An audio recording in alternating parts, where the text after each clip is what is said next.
तो 23वां इलस्ट्रेशन जो है टीएस ग्रेवाल का, ये क्वेश्चन कर रहे हैं क्योंकि इस क्वेश्चन में एक सिचुएशन है जहाँ पर प्रोविजन मेंटेन नहीं कर रखा और एक क्वेश्चन है जहाँ पे प्रोविजन फॉर डेप्रिसिएशन मेंटेन करना है। तो हम दोनों तरीके से करते हैं कि जब प्रोविजन नहीं बनाना होता और जब प्रोविजन बनाना होता तो क्या सिचुएशन होती है। अगर हम ये समझ जाएंगे तो हम रेट्रोस्पेक्टिव मेथड पे आगे बढ़ेंगे, ठीक है ना।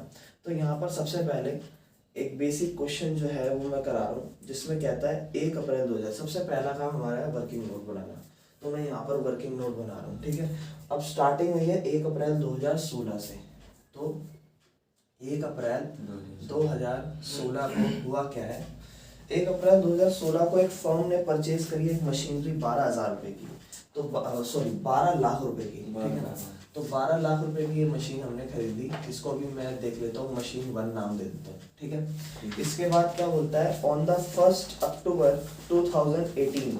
अब ये जब मशीन खरीदी है ना, तो इस मशीन का कुछ पार्ट देखो, क्योंकि मशीन जब हम खरीदते तो होता है ना, किसी पूरी बड़ी मशीन खरीदे तो उसका कुछ पार्ट खराब हो जाता है, कुछ पार्ट हमें बेचना पड़ता है, फिर उसके बाद वो नया पार्ट हम लगा लेते हैं। तो वैसे ही उसी तरीके से बोलता है जब वो मशीन 12 लाख की खरीदी थी तो 1 अक्टूबर 2018 यानी कि 2017 गया, 18 पे आ गए। अब तो ये 2018 में हुआ क्या, जो मशीन का जो हमने 12 लाख रुपए की मशीन खरीदी थी उसका एक पार्ट 80,000 रुपये का अपॉन अप्रैल फॉर 80,000 वो सोल्ड फॉर 45,000। मतलब वो जो 12 लाख थे ना, उसका एक पार्ट था मशीन का जो 80,000 का था, उसे हमने 45,000 रुपये में बेचा है, ठीक है ना। और फिर उसी सेम डेट पे एक नई मशीनरी खरीद ली 1,58,000 रुपये की, और उसको इंस्टॉल भी उसी डेट पे कर दी। और कंपनी जो है अडॉप्ट करती है अपना मेथड डेप्रिसिएशन का, वो है diminishing balance of the machinery. इसका मतलब जो है वो है रिटन डाउन वैल्यू मेथड। तो आपको बोलता है फर्स्ट पार्ट में provision for depreciation account mention नहीं है, तो कैसे बनाना है लेजर अकाउंट। तो सिर्फ हमें मशीनरी अकाउंट बनाना है। इस सिचुएशन में M1 है, M2 है और उसके साथ साथ M2, बस इतना ही है। तो ये 12 लाख की जो थी ना, इसका देखो ध्यान सुनो, इसका एक पार्ट था 80,000। हाँ, तो मैं एक काम करता हूँ, ये जो M1 है इसके साथ साथ M1 का पार्ट भी बना लेता हूँ अपने आप को क्लियर कराने के लिए, क्योंकि यार जब बेचना है वो M1 का एक पार्ट बेचना है, तो जब उसको एक पार्ट हम बेचेंगे तो इसके लिए ये डेप्रिसिएशन से नहीं पता चल पाएगा कि उसका कितना डेप्रिसिएशन है। तो इसलिए दोनों को अलग अलग कर रहा हूँ। ये 12 लाख है, इसी के साथ साथ 80,000 रुपये का एक डेप्रिसिएशन का भी पार्ट चल रहा है, ठीक है ना। और बाद में M2 हम खरीदेंगे तो उसको भी लिख दिया मैंने अभी, ठीक है ना। तो 1 अप्रैल 2016 में हमने क्या करा, कुछ नहीं करा, ये साल तो पूरा ऐसे ही खत्म हो गया। 31 मार्च 2017 डेप्रिसिएशन 10% है तो 1,20,000, ठीक है ना। तो ये कट जाएगा तो ये हो जाएगा 1,10,08,000 ना, है ना। 10 लाख 8 ही 80 है, फिर 10 लाख 80 है ना, 10,80,000, क्लियर है। और अगर हम इसके हिसाब से देखें तो इसका डेप्रिसिएशन जो इसका पार्ट होगा, मतलब इसी डेप्रिसिएशन में जो पार्ट इंक्लूड करेगा वो कितना करेगा, 10,000। तो अभी बच गई ये 70,000 की, 10,000 सॉरी 8,000, हाँ 10% है तो 8,000, तो हो जाएगा 72,000, क्लियर है। ये तो हम पार्ट की बात कर रहे हैं, यानी कि जो 8,000 है ना, ये इसमें इंक्लूड है क्योंकि ये मशीनरी का पार्ट भी तो इसी का ही है ना। इसके बाद ये साल खत्म हो जाएगा और ये जो बैलेंसिंग है ये है 1 अप्रैल 2017। ये साल खत्म होगा 31 मार्च 2018 को, और इस पे डेप्रिसिएशन लगेगा 1,08,000। लगाते हैं 0 0 0, 10 में से 8 गए 2, 7 में से 0 गया 7, और 10 में से 1 गया नहीं सर 10 में से 1 गया 9, ठीक है ना। 9,72,000, ठीक है ना। इसके अगर हम बनाए 10%, 7,200, 0 0, 10 में से 2 गए 8, 11 में से 7 गया 4, 64,800, ठीक है ना। अब ये 2018 वाला साल आ गया, तो अब हुआ क्या था कि 1 अक्टूबर को, है ना, 1 अक्टूबर 2018 को वो मशीन बेच दी थी, तो 1 अक्टूबर तक का भी डेप्रिसिएशन लगेगा। तो 1 अक्टूबर का भी डेप्रिसिएशन जब लगेगा यानी कि वो 6 महीने का पीरियड है ना। ये 31 मार्च इस पे भी लगेगा पूरे मशीन पे, क्या ये पूरे मशीन वाले पे भी लगेगा। पूरे मशीन मतलब हाँ ये M1 पे भी लगेगा ये। नहीं, इस पे नहीं लगेगा, वही तो चीज हमें समझनी है। M1 पार्ट से लगेगा। हाँ, लेकिन माइनस इसमें से भी होगी मशीनरी। मशीन जो है वो हम इसको बस बना के चल रहे हैं, हम इसमें से वो मशीनरी का पार्ट भी माइनस कर देंगे और उसका उतना डेप्रिसिएशन भी माइनस कर देंगे। फिर ये भी तो बताना है कि मशीन बची कितने की, वो मैं करूंगा ना अभी, देखो तो सही। 1 अप्रैल 2018, अब ध्यान से देखो। ठीक है। अब हुआ क्या, 1 अक्टूबर को इस पर डेप्रिसिएशन लगा लेते हैं पहले। इसका पूरा साल का डेप्रिसिएशन अगला 6480 बनना चाहिए था 10%, तो उसका आ जाएगा 3240, यानी कि डेप्रिसिएशन होना चाहिए था 3240। उसको जरा माइनस करते हैं, ठीक है ना। तो 0, 10 में से 4 गया 6, 7 में से 2 गया 5, 4 में से 3 गया 1, 61,560 रुपए की मशीनरी है। और इसे जब सोल्ड करा तो कितने में करा, 45,000 रुपये में, ठीक है ना।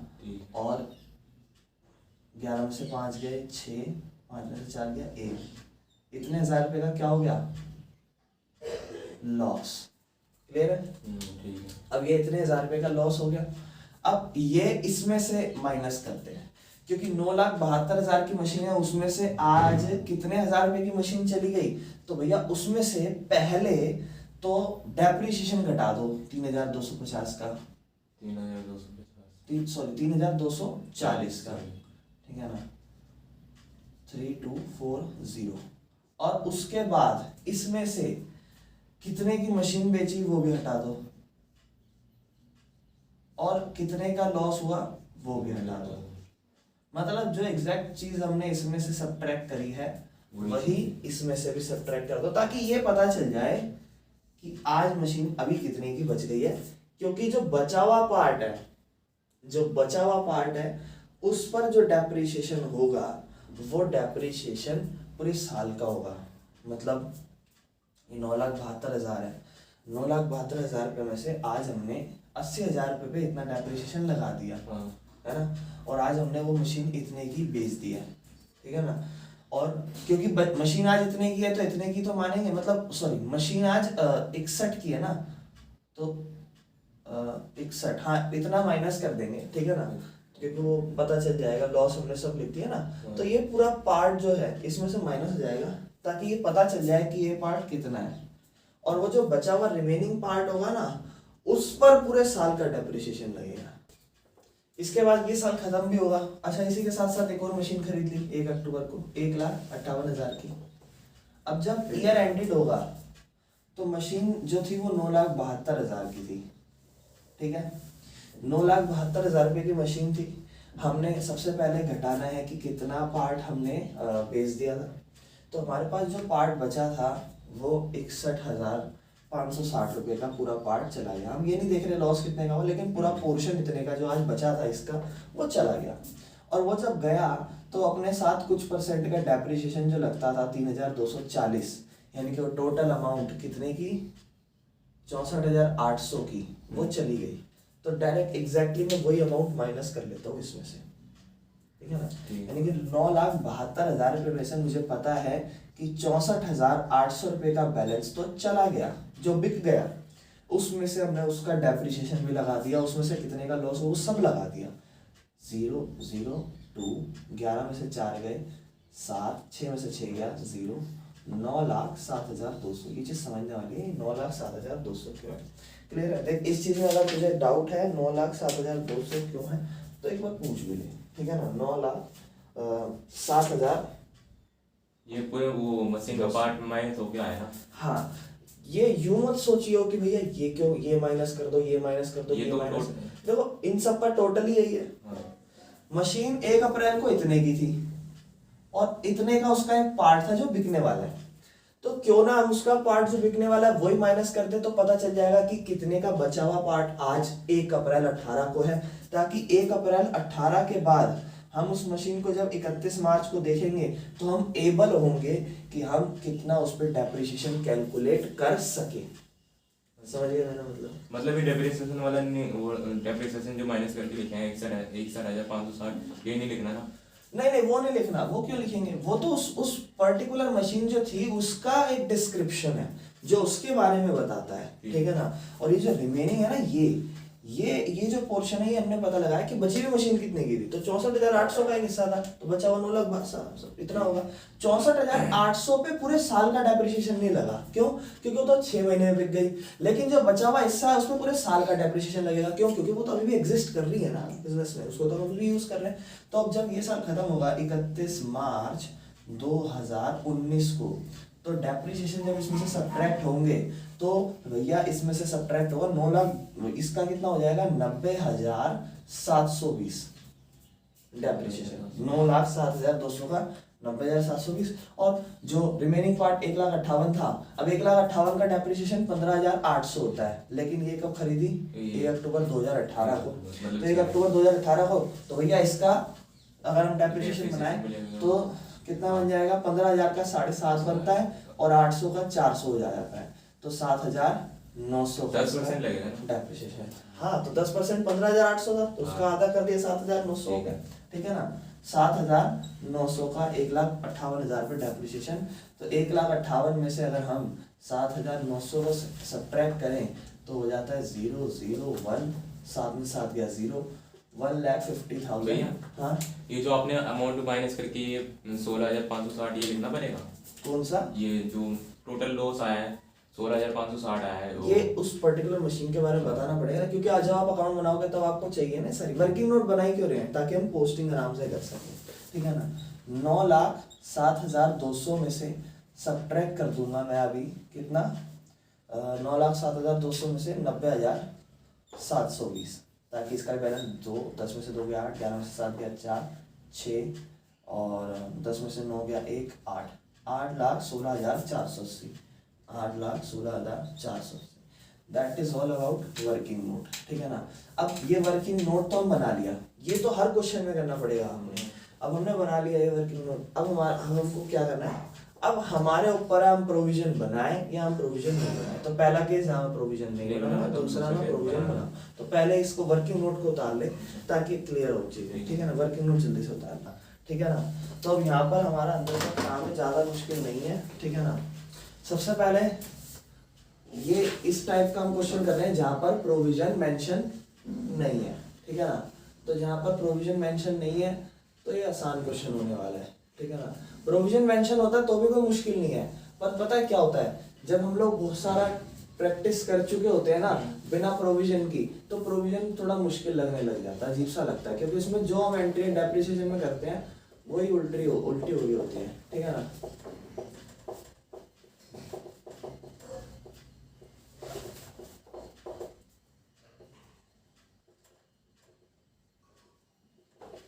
मशीनरी अकाउंट, डेबिट क्रेडिट, ठीक है जी। और इसके बाद सबसे पहले हम पोस्टिंग करनी शुरू करते हैं, ठीक है ना।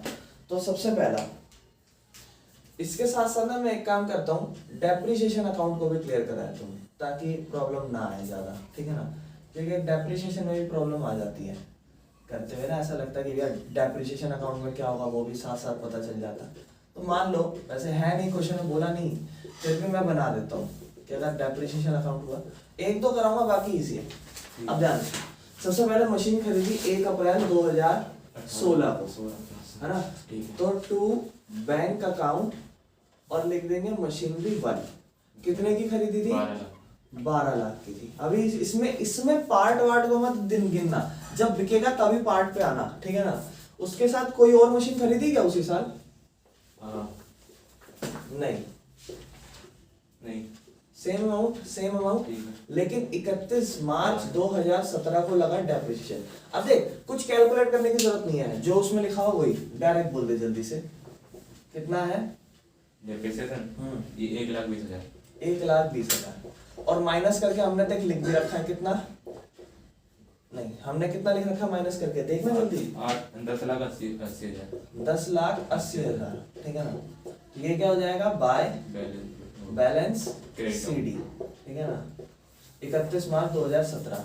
अब ये एंट्री जो है डेप्रिसिएशन की, मान लो से डेप्रिसिएशन में लिखना था, तो क्या होता है डेप्रिसिएशन में 31 मार्च 2017 को हमें लिखना होता है टू मशीनरी 1 अकाउंट, ठीक है ना, 1,20,000 और यहाँ पर डेट वही सेम बाय P&L अकाउंट, ठीक है ना, 1,20,000, क्लियर है। और ये उसी साल बैलेंस इसका खत्म होगा, ठीक है ना। अब मैं डायरेक्ट उसी साल पे आऊंगा जिस साल में कुछ परचेज सेल हुई है वो वाले पे, ठीक है ना। ये बैलेंस शीट बीडी हो जाएगा, ये जब बैलेंस बीडी होगा तो 10,80,000 से हो जाएगा, ठीक है ना। और अमाउंट हो जाएगी 1 अप्रैल 2017, ठीक है ना। उसके बाद इस पे डेप्रिसिएशन, क्योंकि इस साल भी कुछ नहीं हुआ तो बाय, हाँ डेप्रिसिएशन कितना 1,08,000 होगा, ठीक है ना।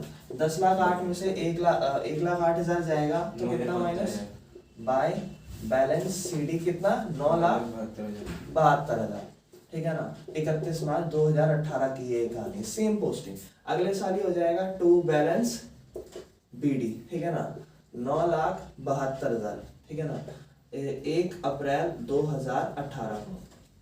इसके बाद 31 मार्च 2018, सॉरी नहीं 31 मार्च नहीं, क्योंकि अभी यहाँ पर होगी परचेज सेल।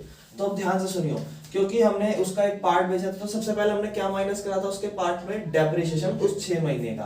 तो यहाँ सबसे पहले हम लिख देते हैं बाय डेप्रिसिएशन, ठीक है ना। और वहां ब्रैकेट में चाहे तो लिख भी दियो 80,000 पार्ट ऑफ मशीनरी, ठीक है ना, पार्ट ऑफ मशीन पे जो हम बेच रहे हैं, ठीक है ना। तो और इस पे डेप्रिसिएशन कितना लगाया हमने 3,240, ठीक है ना। इसके ऊपर डेप्रिसिएशन लगा दिया, ठीक है। उसके बाद इसको कितने का बेचा हमने बाय बैंक अकाउंट, बिकी कितने की है ये 45,000 की। और लॉस हुआ है, लॉस क्रेडिट आता है प्रॉफिट डेबिट आता है, तो by loss 16,500 on sale of machinery कितना 16,560 होगा, तभी जाके ये 6, 4, 10 पूरा बैलेंस होगा, ठीक है ना। तो 16,560 है ये, ठीक है। इधर ध्यान से देखा। अब ये इस साल ये मशीनरी हमने बेच दी, ठीक है ना। अब ये मशीनरी बेची थी, उसी के साथ साथ हमने एक मशीन 1 अक्टूबर को, ये सारी 1 अक्टूबर की कहानी है 2018, और 1 अक्टूबर 2018 को ही हमने एक मशीन खरीदी भी थी, ठीक है ना। टू बैंक अकाउंट मशीनरी 2 कितना 1,58,000, ठीक है ना। अब ध्यान से सुन, अब एक सिर्फ एक चीज बची है जो इस पूरे साल का दोनों का कंबाइंड डेप्रिसिएशन था, है ना, वो तो बाद में होगा। लेकिन उसके साथ खुद सोचो, ये डेप्रिसिएशन की एंट्री करी तो इसे साल एक डेप्रिसिएशन, मतलब अगले साल के आपने सेम कर दी होगी, जो तीसरा साल है वहां पे आप डेप्रिसिएशन भी तो डालोगे, तो उस साल का डेप्रिसिएशन 3,240 भी डाल देंगे, ठीक है ना। और फिर जब लास्ट में डेप्रिसिएशन होगा वो भी डाल देंगे, और फिर इसको किससे एडजस्ट कर देंगे P&L। तो डेप्रिसिएशन का खेल कितना आसान है आपको समझ में आ रहा है। मेहनत लग रही है यहाँ पर, और मेहनत देख यहाँ पे भी नहीं लग रही, क्यों नहीं लग रही, मेहनत कहाँ पे लग रही है वर्किंग नोट में। वर्किंग नोट सही है तो बढ़िया है भैया, जैसे आपने बताया ये वहाँ पे भी कर सकते हैं ऐसे, क्यों नहीं कर सकते, बिल्कुल करो। हाँ इसके नंबर नहीं होते कहीं कहीं जगह पर, मतलब कहीं कहीं अच्छी कैलकुलेशन दिखा रहे हो, जैसे ये वाली कैलकुलेशन दिखा रहे हो तो ये देख लेते हैं वर्किंग नोट से, आपका क्लियरिफिकेशन उनको मिल जाती है। लेकिन जब आप पूरा ही, जैसे मैंने M1 M2 बनाया वो पूरा, तो उसके मार्क्स नहीं मिलते, ठीक है ना, उसके मार्क्स नहीं देंगे। तो ये मेन है ये चीज। लेकिन एक चीज खुद सोचो, अगर आप उसमें 5 मिनट की मेहनत कर लो तो 2 मिनट लगना है सिर्फ इसमें पोस्टिंग, ये तो टीपने का काम है, ठीक है ना। तो इसलिए बेटर है उसको बनाओ डेप्रिसिएशन अकाउंट, ठीक है ना। ये किस पे है, remaining part of M1 plus M2 पे, ठीक है ना। ये डेप्रिसिएशन पूरा कितने का था अगर हम देखें तो ये 90,720 था, और दूसरी पे 7,900 पूरा, हाँ। तो 0, 2, 9 और 7 16, और 7 और 1 8, 98,620। तो पूरा डेप्रिसिएशन लग रहा है 98,620, और वो यहाँ पोस्ट भी हो जाएगा, बाय P&L से एडजस्ट हो जाएगा। और इन दोनों में से ये डेप्रिसिएशन माइनस होगा, तो यहाँ पर जो भी बैलेंस बचेगा वो लिख देंगे, सिंपल है। इन दोनों को जोड़ेंगे, यहाँ लिखेंगे, फिर यहाँ डालेंगे, और फिर उसमें से डेप्रिसिएशन माइनस करेंगे, ये पूरा बैलेंस माइनस करेंगे, ये भी बैलेंस माइनस होगा इसमें से, क्योंकि अभी 9,72,000 ही रख रखे हमने वहाँ, है ना। तो ये सब पूरा बैलेंस माइनस हो जाएगा, फिर यहाँ डेप्रिसिएशन आएगा। मेन चीज समझने वाली वो थी कि 9,72,000 में से जब हमने डेप्रिसिएशन लगाया तो वो 90,720 क्यों लगाया, क्योंकि हमने 64,800 रुपए की तो मशीनरी का पार्ट बेच ही दिया था, है ना। तो वो एक मेन चीज थी, वो वर्किंग नोट में हमने क्लियर कर दिया। अब यहाँ कैसे क्लियर करते सोचो, कितना मुश्किल है यहाँ क्लियर करना। तो बेस्ट है वर्किंग नोट बनाओ और करो। ये क्वेश्चन बेसिक कंप्लीट हो गया जब आप मशीनरी अकाउंट बनाते हो। समझ में आया? इसकी पोस्टिंग कर ले।